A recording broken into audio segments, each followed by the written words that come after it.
আসবো পরবর্তী খবরে।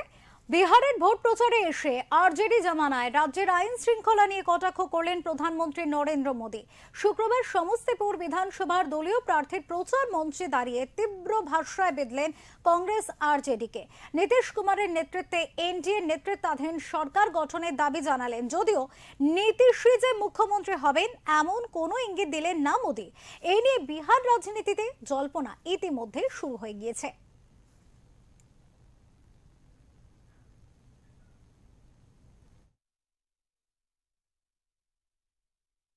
বিহারের সমস্তিপুরে বিধানসভা ভোটের প্রচারে এসে প্রধানমন্ত্রী তীব্র বিঁধলেন কংগ্রেস আরজেডিকে। তারা বিদায়ী মুখ্যমন্ত্রী নীতিশ কুমারের নেতৃত্বে বিহারে ফের বিজেপি জেডিইউ নেতৃত্বাধীন সরকার গঠনের দাবি জানালেন নরেন্দ্র মোদী।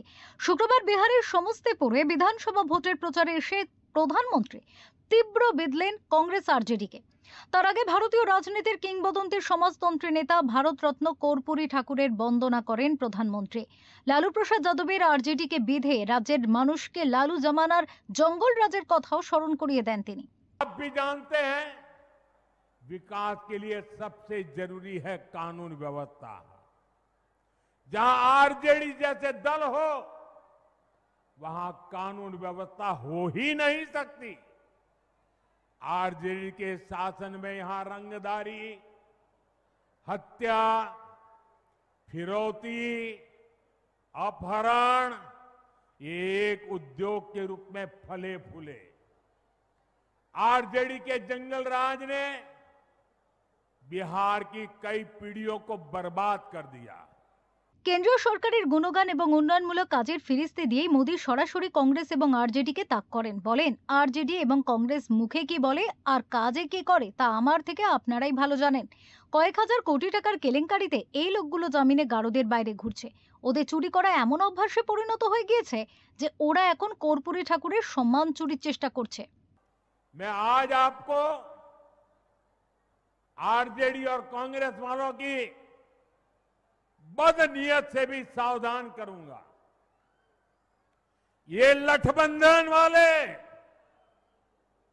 जिन लोगों को चुनाव लड़वा रहे हैं उससे साफ हो जाता है कि ये पुराने दिन वापस लाना चाहते हैं। जमीन पर इनके प्रचार को सुनिए तो जंगल राज ही याद आएगा। अभी से आरजेडी कांग्रेस के लोग छर्रा, कट्टा, दूनाली और घर से उठा लेने की धमकी देने लग गए हैं। প্রধানমন্ত্রী বলেন, নীতিশ কুমারের নেতৃত্বে এনডিএ সমস্ত রেকর্ড ভেঙে বিহারের বিধানসভা ভোটে জিতবে। যদিও নীতিশের নেতৃত্বের কথা বললেও জিতলে জেডিইউ সুপ্রিমোই যে মুখ্যমন্ত্রী হবেন এমন ইঙ্গিত দেননি।